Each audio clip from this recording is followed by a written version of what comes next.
Any mention?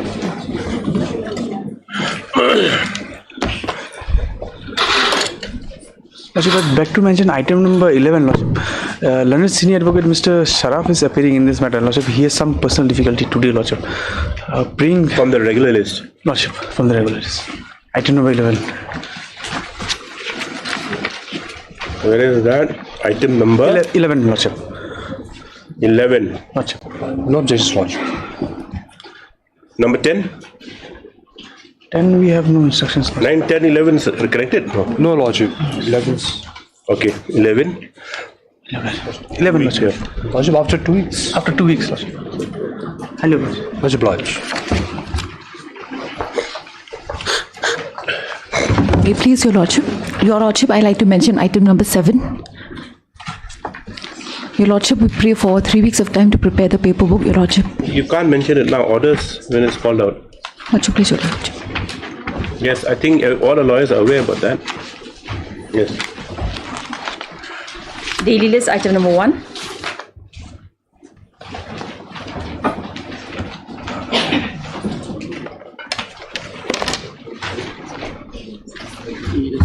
What's one? What's one? Yes. Where the Mahanta is on leave. where the appellant? Sir, Mahanta is on leave. He is the appellant for the. From Mr. Manta? Yes, sir. Anyway, appeal admitted for consideration. So and so. Yes. Item number 2.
Wait, please, my lords. Last one.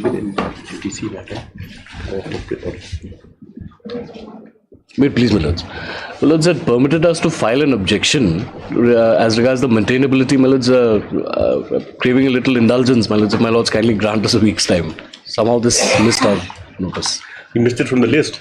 I'm sorry, my lords. You didn't see it in the list? Or what? No, my lords. This order missed me, my lords. I was under the impression, my lords, Mr. Kyal had to produce the records. That No. He said he submitted that on his, after he receives the objection. No, sir. My lords. Yes. Mr. K. Paul praise is allowed further 2 weeks' time to put in the objections. Just after 2 weeks, yes. What's up, Lordship? Item number 6.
Matter relates to the leave of the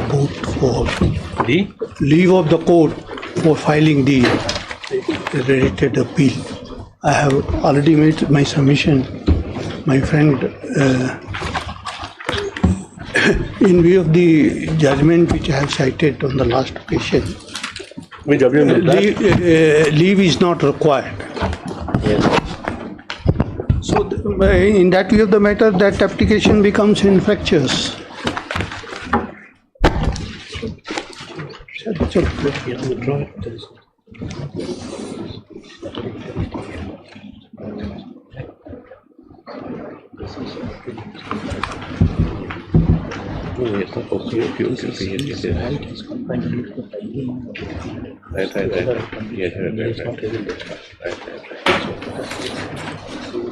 Right. What that I kept everything from original order. Yes, Mr. Guru. Let my friend begin first, then I'll. Well, the fact of the case is this. Before I argue on the law points, my lord, the fact of the case is this, my lord. An FIR was filed by the complainant, and complainant is before this honorable court, and he is also claiming, my lord, that he is also a victim, my lord. But so there is nothing on the record to show that he is a victim. Neither he has also said that, my lord, I am a complainant, that is why I am agree with this order and I am before this honorable court. Now, my lord, the application of the leave has been filed under section 4193, read with section 413 of the BNSS, my lord. Now, per se, my lord, if it is under 413, my lord, per se, my lord, there is no need of leave, my lord. Now, it is for my lord senior to decide whether he would like to come under 413 or 419 clause 3, my lord. If my lord may kindly see the BNSS.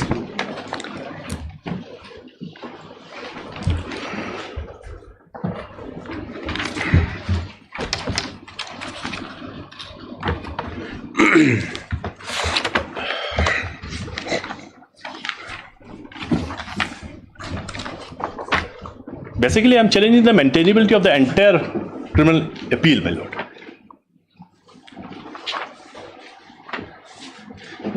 You put objections in people. Mr. D, Yes. if you are challenging the maintainability of the entire appeal, My lord. then you'll have to put your objections on paper as to why the appeal is not maintainable. So it is on the law point only, my lord. Even then, Only on the law point. I will, from the BR Act itself, I will show. Objection. We file your objection. You file your return My objection. lord. But only thing, my lord, we have to be very clear. There also adequate, what you call adequate time to prepare also, because if you're going beyond, My lord. yes. Now, only thing is this, my lord. Now, my lord, senior has to. He cannot come in twofold, my lord. He himself, he has filed an application for leave, my lord. Now he said because of the judgment, the matter become infructuous. If infructuous, then, my lord, the matter has to be taken, either withdraw, my lord, or has to be closed, my lord. Then we can open our argument, my lord. Now, he cannot come in twofold, my lord, saying that, my lord, blowing hot and cold at the same time. One hand, my lord, leave application is before this honorable court, which is required to be decided. On the other hand, my lord, relying on the judgment of the Supreme Court, which is passed on the basically on the NIA Act, my lord. Now, this is not in the same footing, my lord, according to my understanding. Even then, my lord, under section 413, my lord, my understanding of law is this, my lord, that leave is not required. So, my lord, if 413, if my lord senior is coming only on 413, my lord, leave is not required, my lord. This is a settled position of law.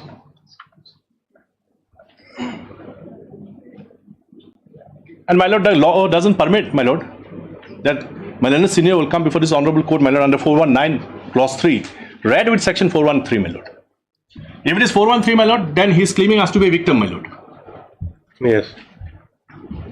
So that has to be ascertained first, my lord, from the appellant itself, my lord. See, 413. Then he have to put it in writing.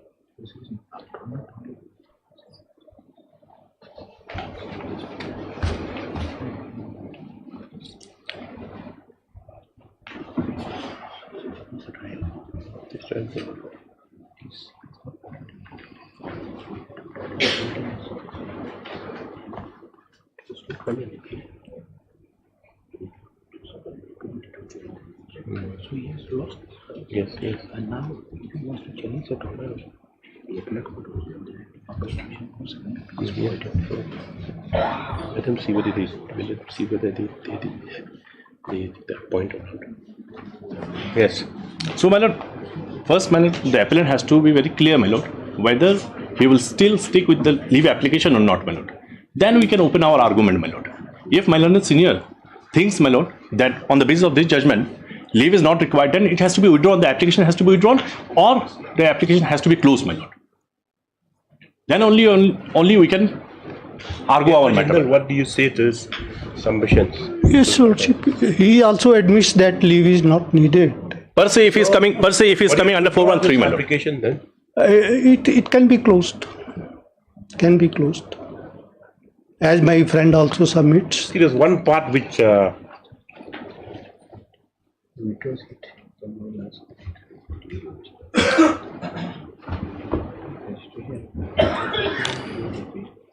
be taken up that time. You better ask him now. Yes. No, one thing, Mr. Jindal, see, now you're saying in your judgment you don't need leave of the court to appeal, correct? Yes. Now you have to keep in mind one thing. Now you're under 413, you have 413 proviso. Proviso, sorry. Yes, proviso. The victims have right to appeal against an order passed by the court acquitting the accused. Yes. Now, what order have you come against? I come against the order of the session court, first appellate court, and as well as You have lost the right to appeal. as well as that first appeal was not filed by me. You have lost the right to appeal before this court in a criminal appeal. Yes. Yes. Then, why are you asking for leave to appeal then when you don't have recourse to appeal any longer? No, Your Lordship. You didn't join in the appeal filed by the state, correct? They have not filed. Which one? Before the sessions court. Yes, Lordship. This is in effect asking for leave to file a second appeal, correct? No, Your Lordship, for that matter, let me read section. You kindly see 413 proviso. Read it carefully. Yes, Just Lordship. read it carefully. Yes.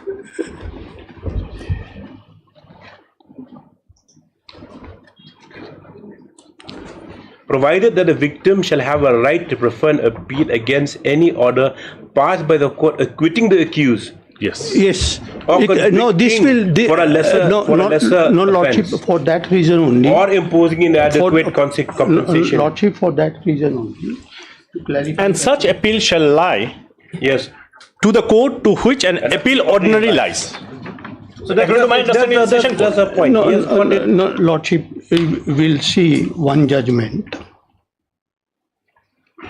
Yeah, first one. Very interesting point. Yes, Lordship, very interesting. There is no doubt about it.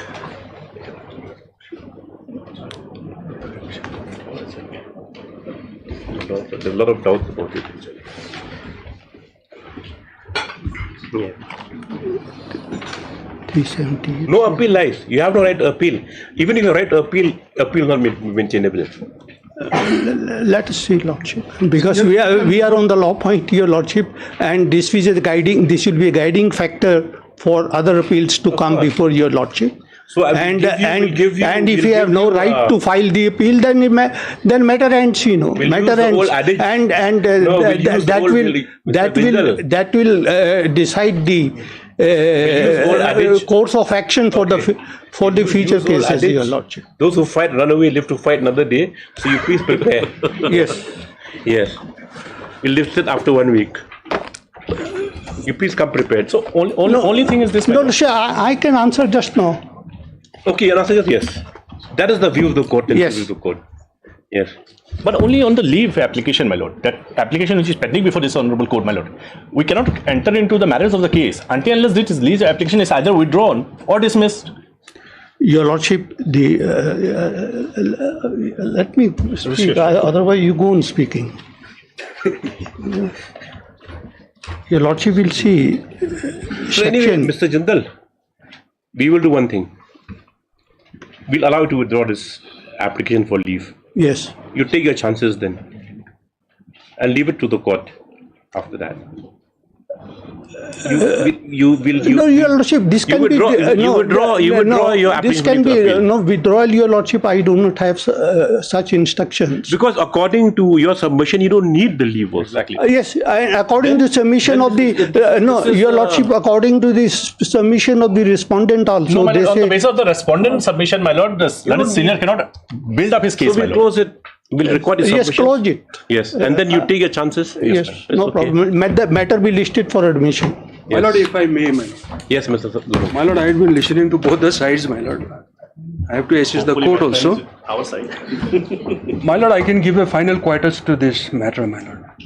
As to the query of That this has to come honorable from the court, court. no. Final. As to the queries of this honorable court, my lord, whether first appeal, second appeal, that query, and secondly, my lord, whether he comes within the definition of victim Yes. or a complainant, I can give a final quotation to that with due respect, my lord, if I may be allowed. Now, my lord, the limited issue before my lords is within a very limited, my lord, compass. Lordship will have to decide now whether the appellant herein comes within the definition of victim, within the meaning of section 2WA of CRPC, read in consonant with section 372 proviso, or the provisions of section 378 will prevail over in the facts and circumstances of the case. Now, since we have to understand that leave, the application for leave has been withdrawn. It stands withdrawn, my lord. Closed. Closed. So therefore, my lord, the appellant herein, if succeeds to prove that he comes within the definition of victim, then, my lord, the leave won't be required, my lord. The leave won't be required. Yes. So, my lord, when we read the definition of section 2WA, my lord, I think I don't have to read also. Why? Yeah, just read it loud. No, Yes. this is 2Y.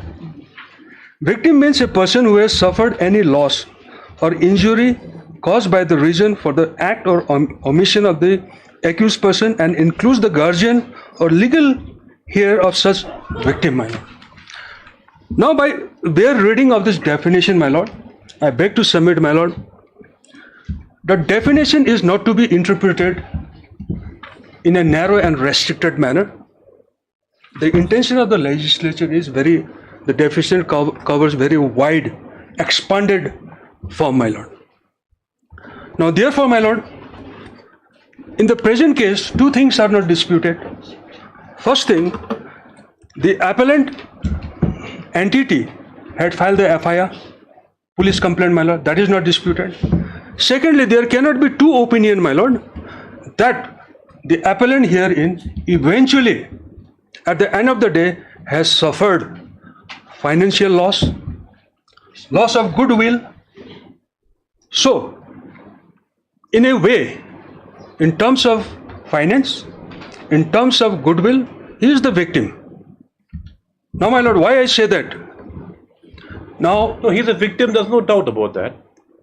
therefore, my lord, so once he is with the definition of victim, then there is no question of filing of leave, my lord. That's why it is closed. So, my lord, Yes, so we'll record a submission. my lord, one more, my lord, one more, my lord, one more, my lord. Yes. My lord, similar question was faced by the Apex Court just in the month of July 2025. Yes. The two queries of this honorable court, my lord. One is whether his right to appeal, the victim, is in the first appellate or the second appellate court. That query has been answered. Second is, my lord, whether he comes, an entity like the bank comes within the definition of victim, my lord. That has been answered in the case of, my lord, Asian Paints Limited versus Rambabu, reported in July 2025, my lord. I have got a copy of that. This has been answered, my lord. There is no ambiguity about that.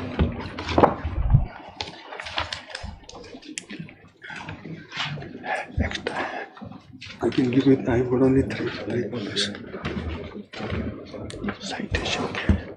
Citation दे दूँगा. So, my lord, sum and total, my lord's query. Where? I'm coming to that, my lord.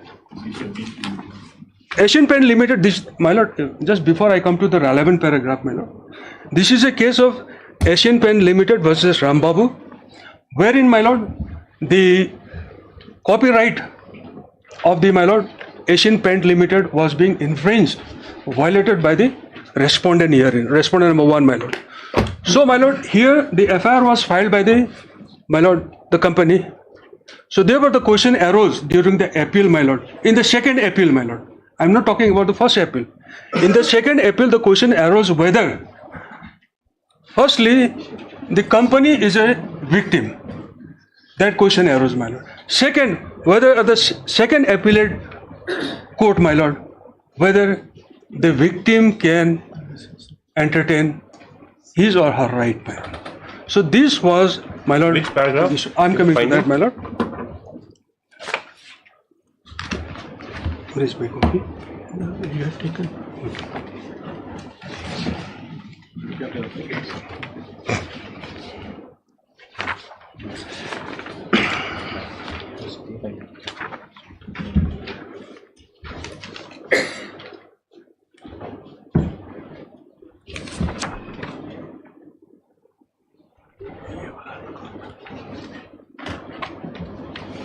It has touched upon the fact, or I mean that aspect of second appeal. My lord, I'm coming to where is that aspect really? Victim. Yeah. I'm coming to relevant paragraph 45, my lord. Right. If I may read, my lord.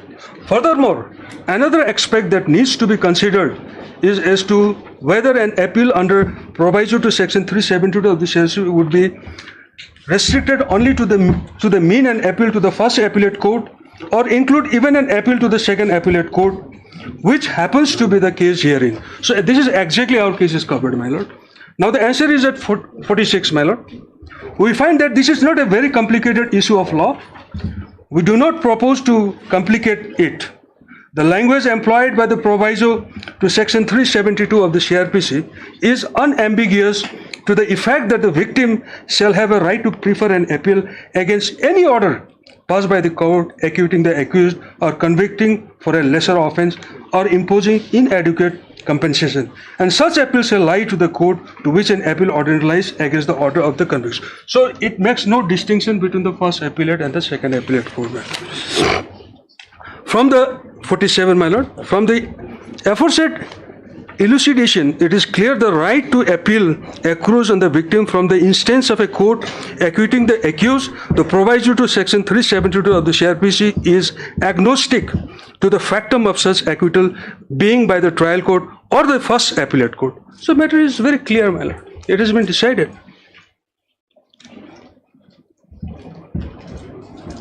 That's all. See, therefore, in the present case, for the first time, the acquittal comes to stage of the first appellate court. Yes. So, in this case, isn't both the that is exactly the my lord finding here. That is kindly, my lord, 47 again. From the aforesaid elucidation, it is clear that the right to appeal accrues on the victim from the instance of a court acquitting the accused. That is first part. The proviso to section 372 of CRPC is agnostic to the factum of such acquittal. This proposition applies where there is a reversal by the appellate. Yes. It is not a case of reversal, you see. But however, my lord, this is in the case where trial court convicts, appellate court reverses. My lord, there the question comes. My lord is pointing to concurrent findings. Concurrent findings of the. One second, see. Just kindly see.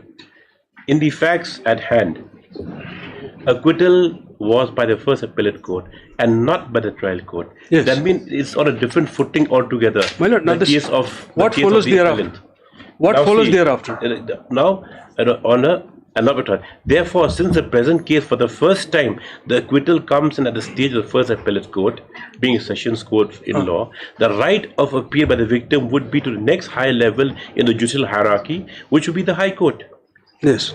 However, for that purpose, High Court could also have been the first appellate court, the trial court being court session acquitted accused. Yes. Thus, being the High Court. So, see, it follows Now the thing is that the court that has convicted it or has acquitted it, or that's the sentence, now the victim tried to appeal. Now in the trial court, he was quite happy, the victim was quite happy, right? Now when it went up to the sessions court, the finding of trial court was reversed. And so in that event, when that happened, when the sessions court acquitted or lessened the sentence, whatever, then the victim will surely have a right to appeal. My lord. So that you read 372 or you read 413. Absolutely, my lord. Yes. But here again, my lord, no distinction has been made as to the first and the second appeal. That is my only admission. Anyway, we'll at admission stage we will. My lord. That, yes. My lord. Yes, Regional submits that he does not wish to press this application. The same is closed. Yes. So we'll argue on 413 only, my lord. Well, it'll be very interesting. We'll keep open, my lord. And there is a delay application also, my lord. Delay application. Delays few days, that may be condoned, your lord. Hardly few days delay is there. The matter will be listed for admission. Hardly. Item number 9. Registry to diarize and register return appeal and this for admission hearing on the next date. Done. Yes.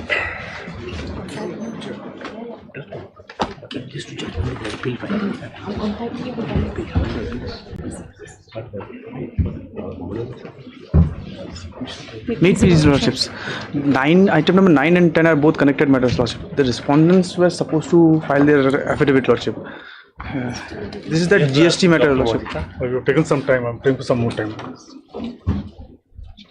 No objection. No. The affidavit is really required, lordship. CGST. On the period of emergency also. Further. 3 weeks time. Allowed, yes. Very humid.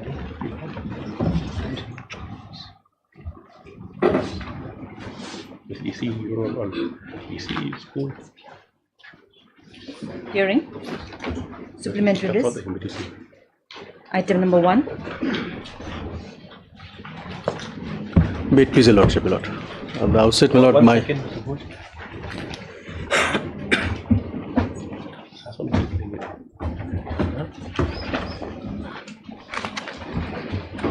There's a question, it'll take a long time. It'll be just whether other lawyers agree with the matter. The other two small hearing matters. Very well, my lord. Very well. I shall wait. Daily list.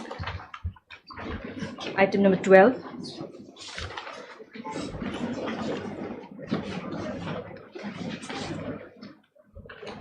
Yes, there is, ma'am. May it please your lordship.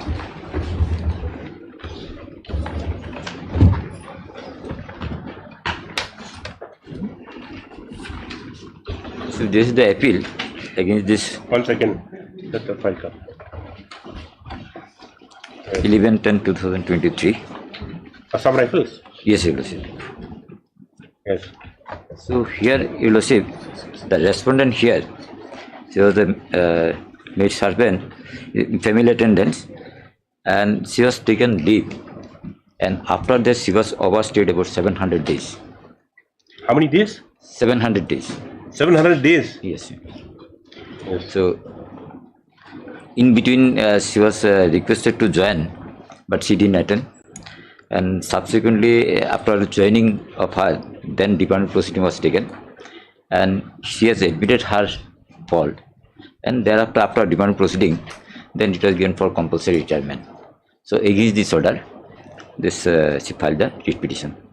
So, before filing the writ petition, it was the petitioner approached before this Honorable High Court Guwahati, and during that period of time when proceeding was done before the High Court in Guwahati, then it was seen that she didn't prefer the statutory appeal, though it was barred, but it was allowed. And after this, she filed the statutory appeal, and statutory appeal it has been considered an order of the judicial authority was confirmed. So now in this writ petition before the Honorable Court, the petitioner asserted that she was not given this opportunity, and she was not in a position to properly represent because inquiry report another before the appellate or disciplinary authority?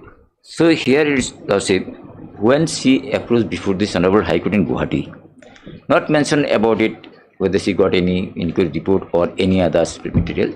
Even when she even appealed before the appellate authority, nothing was mentioned. Now only first times when they filed the petition, then they stated about it. And this Honorable Court has considered that this is the lapses on the part of the appellant here.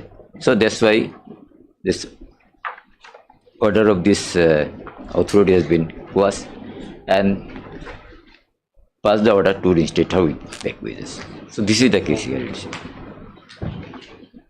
Where's the operative part of the single? Yes, it is this 117 days judgment.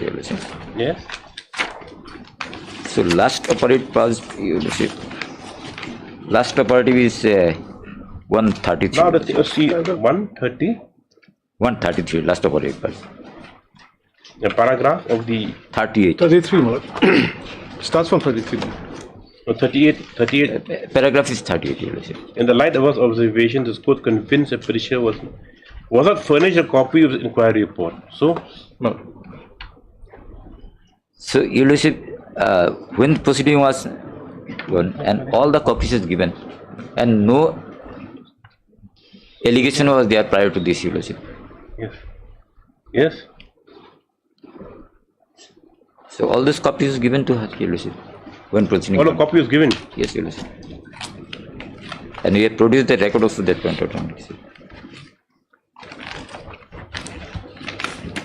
And moreover, when the proceeding was gone, that time also she has obtained the copies, Your Lordship.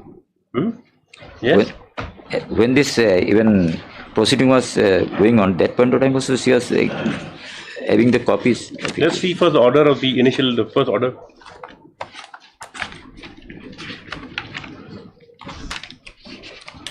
Of your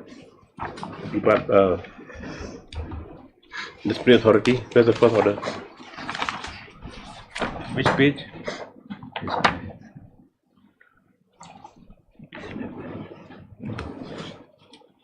Page 62. Page, Mr. Debra. Page 62, Your Lordship. Page 63. Page 62 is this. Page? Page 62, Your Lordship. 6? 62.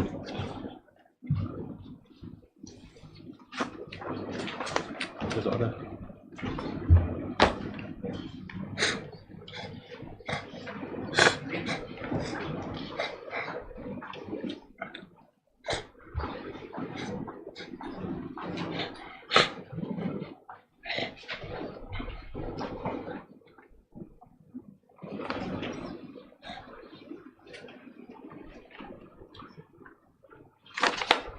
No findings apart from this.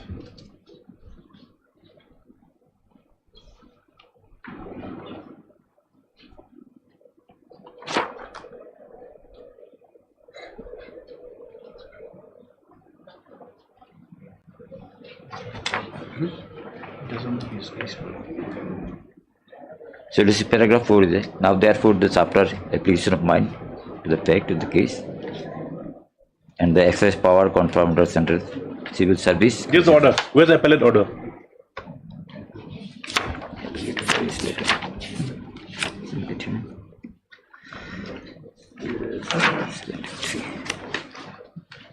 This 73 will see.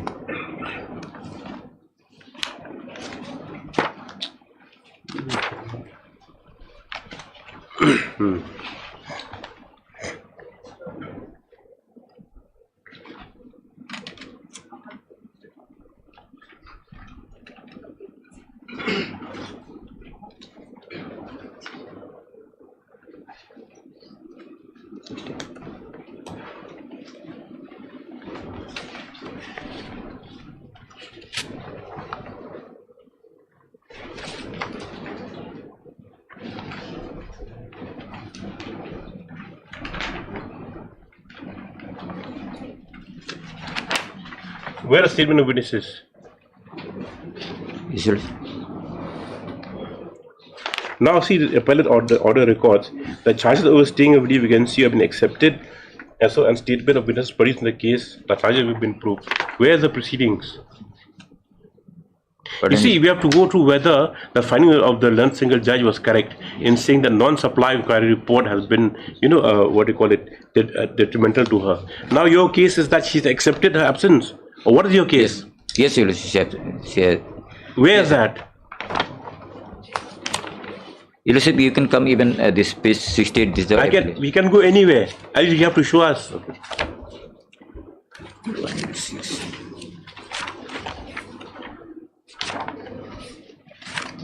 You want to get over that? Your Lordship, this in her statement, Your Lordship, 106. Mr. Debnath, you kindly prepare the matter. Your Lordship, 106 page number. 1 week, yes. For the prayer, Mr. R. Debnath, the counsel for the appellant. Please prepare the matter chronologically.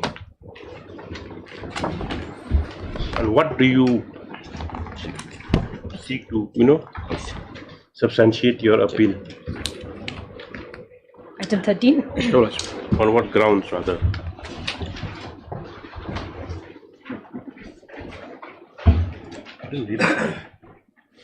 My lord, I have received the missing pages just now.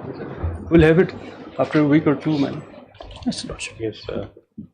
Answer is that the matter be taken after 2 weeks, as you just received the missing Pages of the paper. After 2 weeks. Deeply. 2 weeks, yes. Supplementary list, item number 1. It's locked here.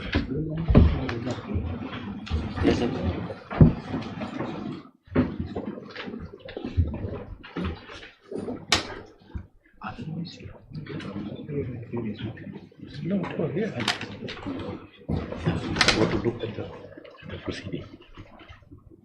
May it please your Lordship. My Lord, at the outset, do accept my deep condolences for this bereavement in my Lord's family. May her soul rest in peace, Lord.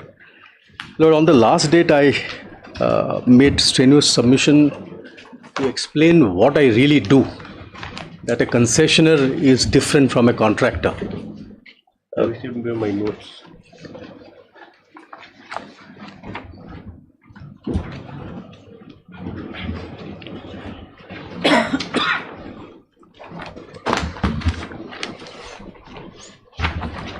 That a concessionaire is different from a contractor because he is granted a privilege to carry out public function. The last time this was taken up was 14th. That's right. I think it's 14th. Yes, Lord. Yes, we'll continue. Right. And I said that construction contracts are wholly different from a concession agreement, that I discharge public function, that from a definition point of view, I am not a construction service because it says if the commissioning certificate, payments are made after commissioning certificate or the certification. I'd also said that it is a transfer of immutable property, therefore not liable to tax. I quoted the judgment of Supreme Court, Anant Mills, etc. My Lord. Lord, that is the heart of the whole issue. And if my Lords are able to take cognizance of that, my Lord may decide whichever way my Lord wishes to do so.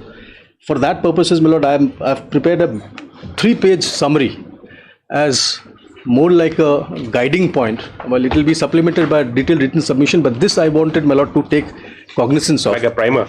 Like a primer. Because everything devolves on this. If I go wrong on this, then things may be difficult for me.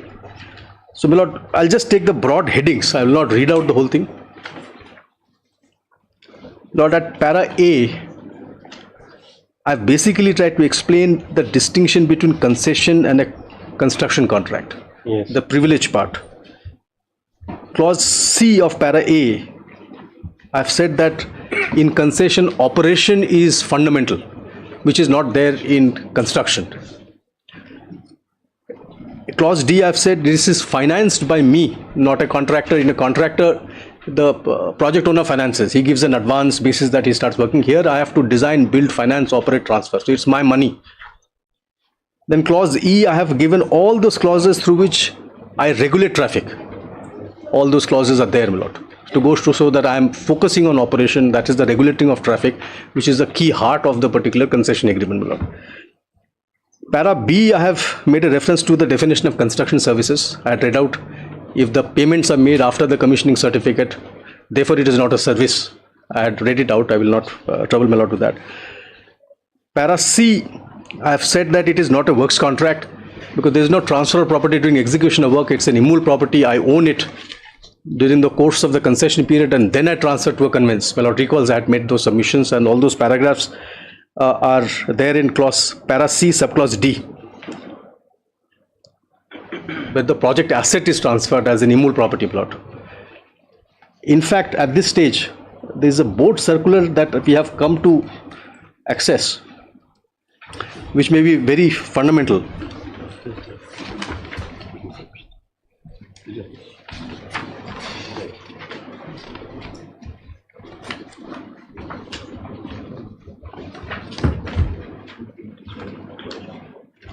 If my lord takes that board circular,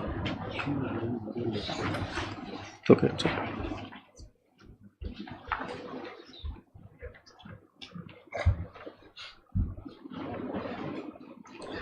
This was, my lord has that. This was issued in the service tax era. Identical provision was there of what is a construction. I'll show the provision. Service tax on construction services regarding. May I request my lord to come straight to para 2.6.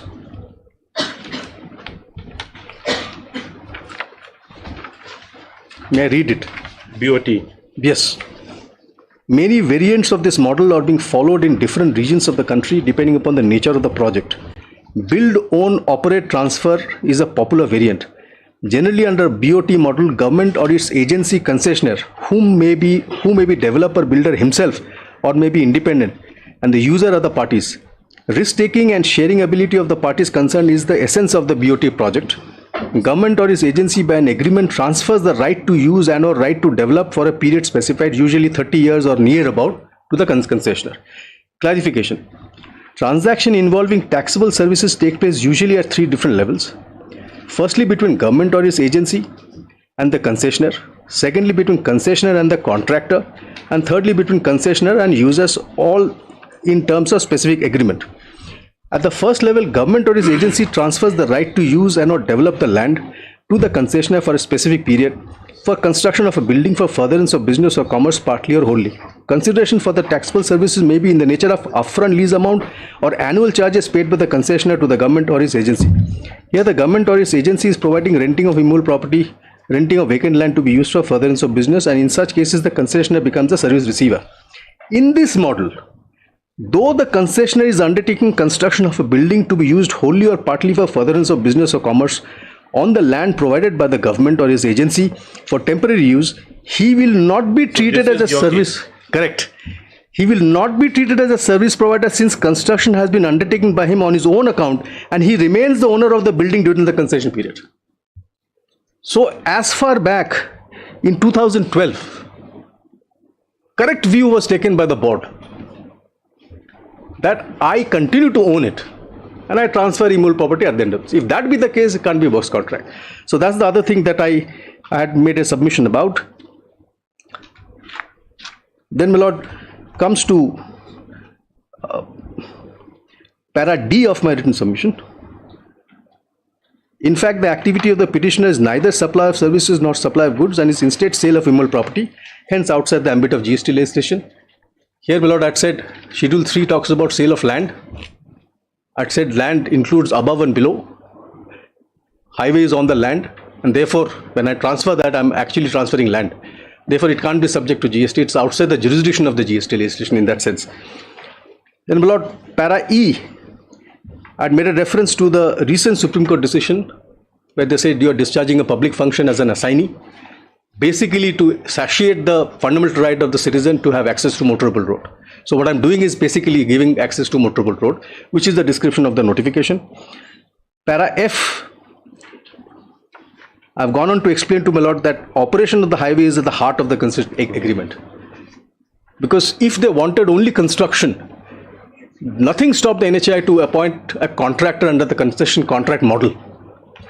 because they wanted operation, therefore the BOT model. So therefore that is the integral part that cannot be lost sight of. Then my lord, at para G,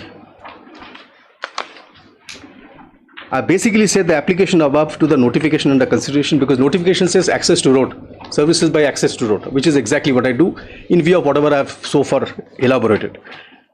Para H, I have also explained that there is no conceptual distinction between BOT toll and BOT annuity, because in both cases, the service provided to the user continues to be central government. The right to levy service fee is with the central government. In a toll contract situation, he only collects as a trustee, then he is permitted to appropriate for what he has done to the NHI. That is Rule 7. So these are the things that I've kept in, I had explained. Therefore, I request my lord that whenever my lords are applying my lord's mind, this may be kept into consideration.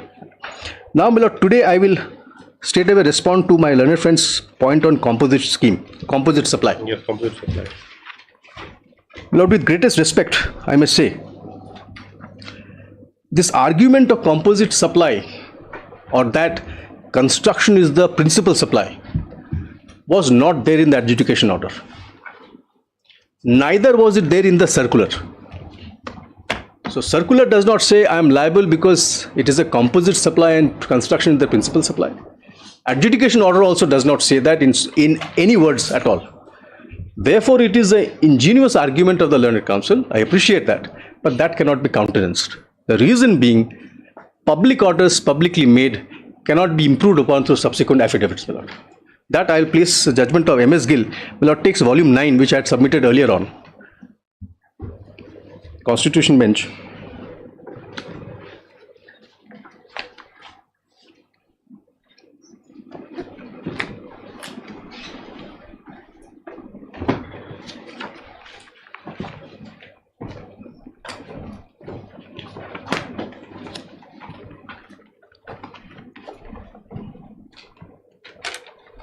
So you address the composite factor. That's right.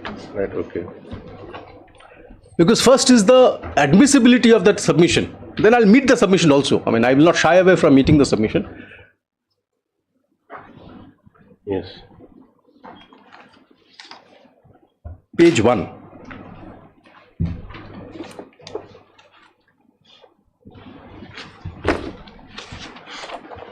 Lord, page 1, Constitution Bench judgment in Mohinder Singh Gill versus Chief Election Commissioner. My lord has that.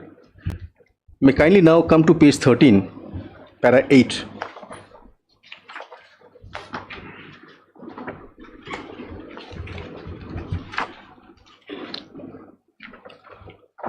Yes. May I read? The second equally relevant matter is that when a statutory functionary makes an order based on certain grounds, its validity must be judged by the reasons so mentioned and cannot be supplemented by fresh reasons in the shape of affidavit or otherwise. Otherwise, an order bad in the beginning may, by the time it comes to court on account of a challenge, get validated by additional grounds later brought out. We may here draw attention to the observation of Justice Vivian Bose in Govardhan Das Banji. Public orders publicly made in exercise of statutory authority cannot be construed in the light of explanations subsequently given by the officer making the order of what he meant or of what was in his mind or what he intended to do. Public orders made by public authorities are meant to have public effect and are intended to affect the actings and conduct of those to whom they are addressed and must be construed objectively with reference to the language used in the order itself. So clearly it establishes the principle that state through affidavits, oral submission, or the officer through a subsequent affidavit cannot improve upon what he has written. He is bound by what he has written. So therefore my respectful submission is composite supply argument as a defense for them was never raised, ought not to be considered, my lord. But having said that, I'd like to meet the point on merits, lest I am seen to be shirking away from that particular point. Now for a minute, my lord takes the act, the GST Act.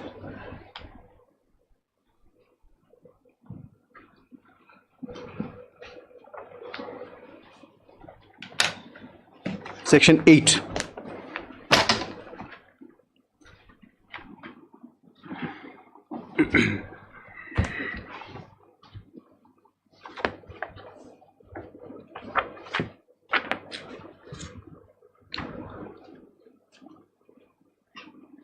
Yes. Tax liability on composite and mixed supplies.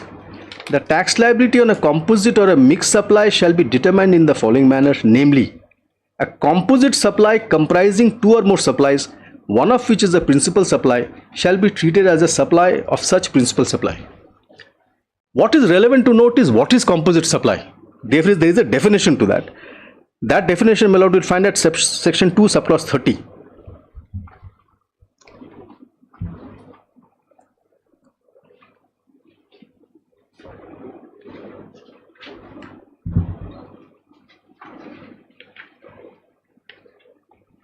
Yes. My lord has that. Now, kindly see the fine print of the definition. Composite supply means a supply made by a taxable person to a recipient consisting of two or more taxable supply of goods or services. I'll pause here. Which means that if one of them is not a taxable supply, it can't be composite supply. I have shown to my lords that where a certificate of completion is issued and payments are made thereafter, it is not a service. Therefore, on that account, there is a non-taxable supply. Okay. The moment it is a non-taxable supply, assuming there is any construction otherwise, Then the whole mixture, attracted. it does not get attracted. A very simple point here. It has to be two or more taxable supplies. For example, classic example is when I sell goods and I also transport it, freight, both are taxable. Yes. Therefore, they say goods is the primary supply, freight will follow goods. Because freight is an instrument to enjoy the aim is the goods. Yes. But when I supply goods and I supply sale of land, which is not taxable, it can't be composite supply. Yes. Now the definition of taxable supply, my lord, is very relevant, which my lord will find at 2108.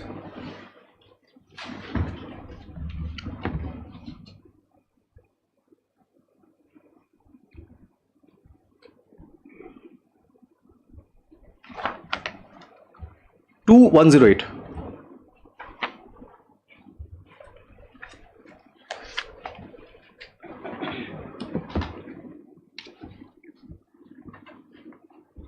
Lords are there. Taxable supply means a supply of goods or services or both which is leviable to tax under this act.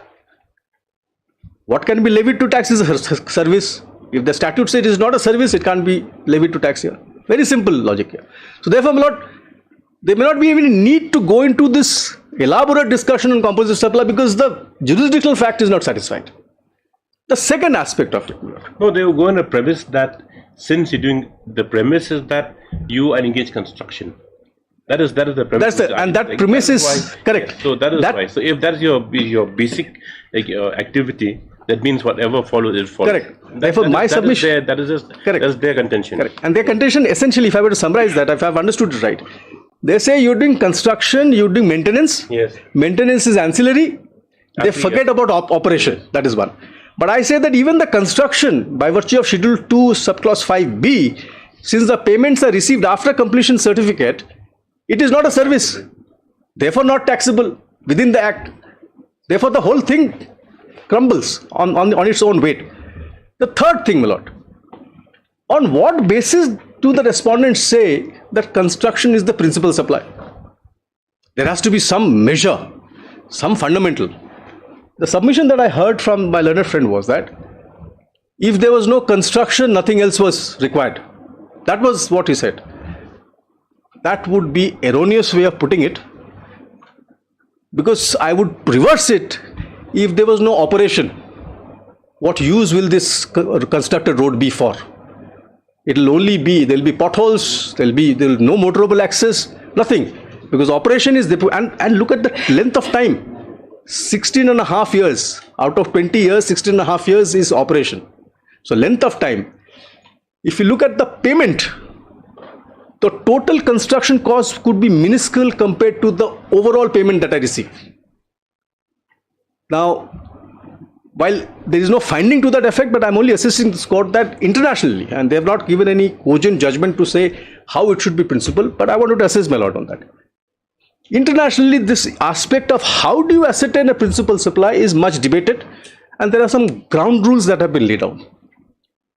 A judgment of the European Court of Justice, below the highest court in Europe, on VAT was a person imported some software,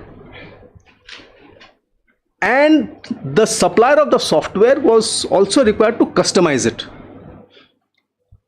Now the rate of VAT on these importation of software and customization were different. The issue was whether this customization is the incidental supply and purchase of software was the primary supply. Both parties said before the ECJ that customization is incidental, means to an end, etc., etc. The court came to a conclusion that look at the length of time it took for customization, more than 1 year. Look at the value attributable to the customization, far in excess of the software. Okay. Look at what purpose will this software achieve without the customization? Zero. And therefore it came to the conclusion that customization was the principal supply. Now, unless such elaborate reasoning is gone into, across the board submission that construction is principal supply may not be countenanced. And that judgment, I'll just quickly give the paragraph number. I will not boil the ocean on this point. Sorry? You given the compilation? Oh, okay.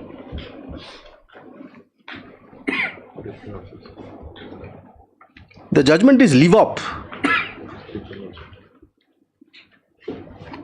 Volume 10. Yes. Leave op. Yes. It's a 2005 decision, my lord.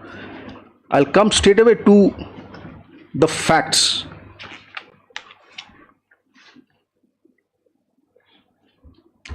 Lord, I may not go to the facts, it's long. I'll come to the scope of dispute, para 18.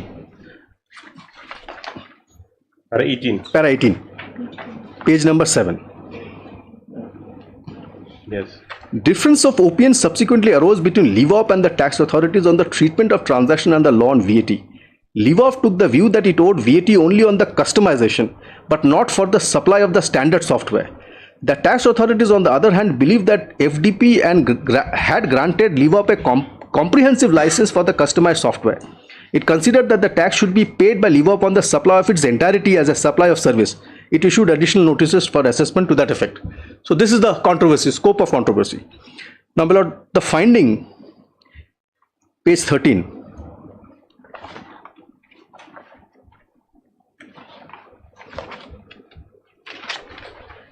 The question referred for preliminary ruling, my lord. One comprehensive supply or two distinct supplies. This is the composite concept. Yes. The first decisive point for further examination is the answer to the question whether the supply of standard software on the one hand and customization thereof to meet LEVOP's special requirements on the other constitute one comprehensive supply or two distinct supplies. This question is practically important because the above argument have shown that the supply of standard software is to be classified as supply of goods while customization is supply of services. If the supply of software and customization constitute separate supplies, hypothesis 2, different rules on the place of supply would be applicable. The consequences of this might be that only the customization work in Netherlands would be taxable, while the United States would have to be regarded as a place of supply of the standard software and no VAT would be incurred. Para 6.4. LEVOP takes the view based on the structure of the contract that there are two distinct supplies. The Netherlands government and the Commission take an opposite view. It is common ground between the parties that the installation of the program and staff training are ancillary supplies which could be classified in accordance with the principal supply. This was the common ground, that this is incidental. Para 66, my lord. There are therefore two different aims associated with establishing the substance of a composite supply. Sorry, let me read para 65. The 6th directive does not make any specific provision regarding conditions under which several related supplies should be treated as one comprehensive supply. In card protection plan versus so-and-so, However, the court made the following fundamental observation on the point. In this respect, taking into account first that it follows from Article 2.1 of the 6th Directive that every supply of a service must normally be regarded as a distinct and independent, and second that a supply which comprises a single service from an economic point of view should not be artificially split so as to distort the functioning of VAT system, the essential feature of the transaction must be ascertained in order to determine whether the taxable person is supplying the customer being a typical consumer with several distinct supply of service or a single service. There are therefore two distinct aims associated with the development with establishing of a substance of a composite supply.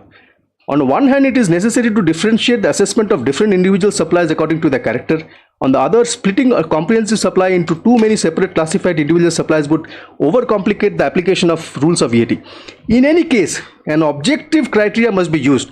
The subjective perspective of the provider or the recipient of supply is irrelevant. The court's finding in card protection plan relate to bundle of services. However, there may also be applied to cases where supplies of goods and services are provided together. The existence of a comprehensive supply to be regarded as a single transaction is suggested in view of the court, in particular where one supply represents the principal supply and other is only dependent ancillary supply. An ancillary supply exists if it does not constitute for customer an aim in itself, but a means to better enjoying the principal service supplied. This is a test of ancillary supply, and I said operation is not an aim. In the present case, neither of the two main supplies, the supply of standard software and customization thereof, is subsidiary to one another in such a way that it is clearly represents an ancillary supply. However, it cannot be concluded on this basis that the two supplies cannot be regarded as a single comprehensive supply for VAT purposes. The principal ancillary supply arrangement is only one scenario already recognized in case law. The essential issue is still to determine the substance of the supplies, taking all the circumstances into account. In this connection, it is important whether both the supplies are so closely linked that in isolation from the perspective of an average consumer, they do not have a necessary practical benefit for the customer. It is for referring court to make a final decision based on all relevant facts on whether there is such a close link between the supply and the standard software and the customers thereof in specific case. Nevertheless, the Court of Justice can provide indication which may be useful in this connection. Now kindly see para 71. The existence of an inseparable connection between the two supplies is suggested on the fact that Netherlands insurance company Livop, unlike an American company, perhaps cannot use the standard software without customization. In addition, the customization work cannot be carried out in isolation if no software has previously been supplied on which the adaptation is effected and with which the technician is familiar. Very similar argument of my learned friend. Without the construction, where is the operation? Very similar. With the task of carrying out the customization. However, Livop did not opt for this approach. NHAI did not opt for the approach. With good reason, as sharing the task between two actors would create legal and practical difficulties. This is the essence of the contract. From a legal point of view, it would probably be necessary to obtain the author's consent in order to modify the program. From a technical point of view, the third party would have to possess the necessary knowledge of the program structure in order to be able to make adaptation. A further strong indication of inseparable link between the two supplies is, in fact, that the software undertaking is responsible for the operability of the whole package consisting of the standard software and customization. Proper functioning is intended to be verified under the contract at issue by means of an integral acceptance test. It is therefore conceivable that many malfunction, whether it is caused by an error in standard software or in programming of the customization, may ultimately result in the breakdown of the entire contract. The software undertaking's overall responsibility is consistent with the spirit of the purpose of the contract, since it is of no use to live up to have a properly functioning standard software which has not successfully adapted to its own purposes. Since both the supplies are procured from the same undertaking, it is certain that the same business partner is responsible for the operability of the components.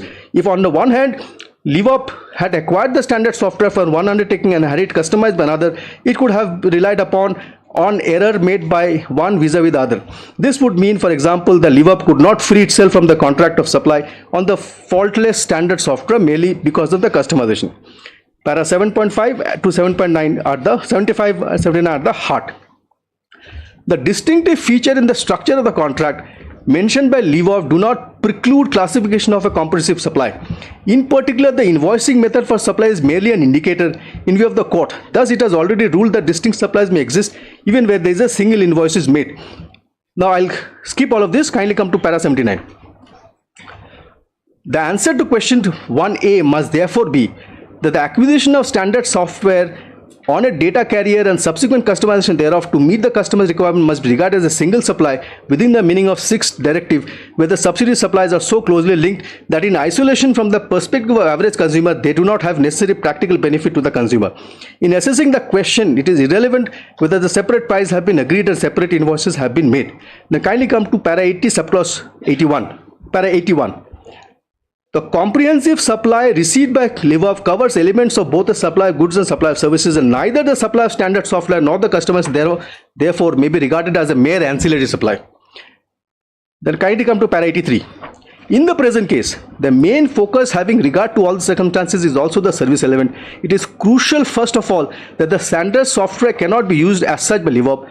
LIVOV's main concern was therefore not to acquire standard insurance software, but software customized specifically to meet its requirement. Secondly, it must be stated that customization and installation were very expensive process, lasting more than a year. Kindly see that. Same as our operation is expensive, more than 17 years. Work began with joint evaluation of the requirement for customization and ended with testing of the whole program. Installation and staff training are only ancillary supplies. However, the fact that they are also form part of a contractual supply shows that FDP was intended for supply of comprehensive, all inclusive, etc. 8.5. Lastly, the service element, that is customized software, its installation and training services also account for a larger portion of the total price in value terms. Yes. No, you made your point, Mr. Very well. So therefore, that is what it is. And in fact, my case is very similar. And I'll in my written submission, I'll draw the parallel without taking too much time a lot. So now, my respect to submission is,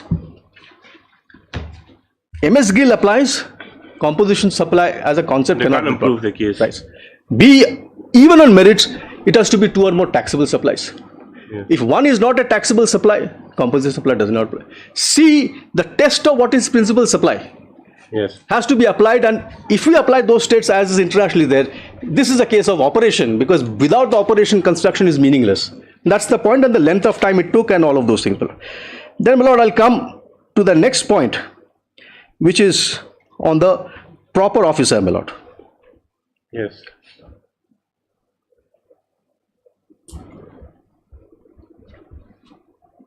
Well, I'll first take the state's submission on proper officer. Lord, kindly take section 3 of the GST Act.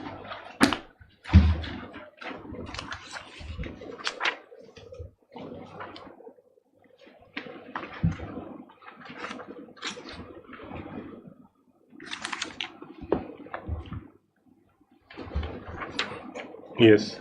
My learned friend read out section 3 and pointed out to clause E and said, look, additional commissioner of central tax or additional director of central tax is authorized. This is what his neat submission was. Look at section 3, additional commissioner of central tax or additional director of central tax is the person who has adjudicated it. His name finds here. With greatest respect, the state has missed the very fundamental aspect of my submission. The section 3 is all about appointment. The government shall by notification appoint the following classes of officers for the purposes of this act. So there could be hundreds of officers of Indian Revenue Services. They will appoint them as central tax officers. So additional commissioner central tax is a central tax officer. No difficulty there. But he has to be a proper officer, which is a stage 2. Because the power to adjudicate is with the proper officer. My learned friend did show section 291. Kindly have a look at that.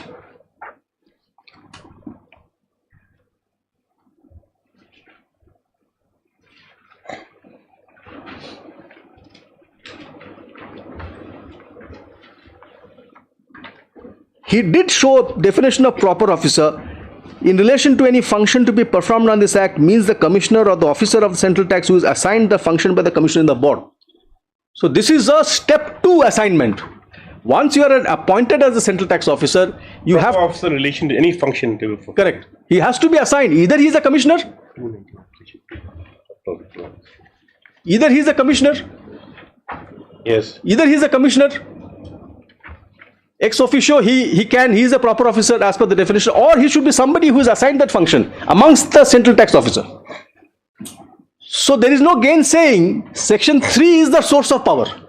Section 3 is only appointment, and that has been our point of submission, that notification issued under section 3 The central government has traversed beyond its power to not only appoint but also vest. That notification that I challenged, that's the reason, because there's no submission that I heard from my learned friend on 14 of 2017, which my lord will find states compilation page 96. Or my lord has my writ petition, I'll take straight away to that particular thing, my lord. In my writ petition, page 174.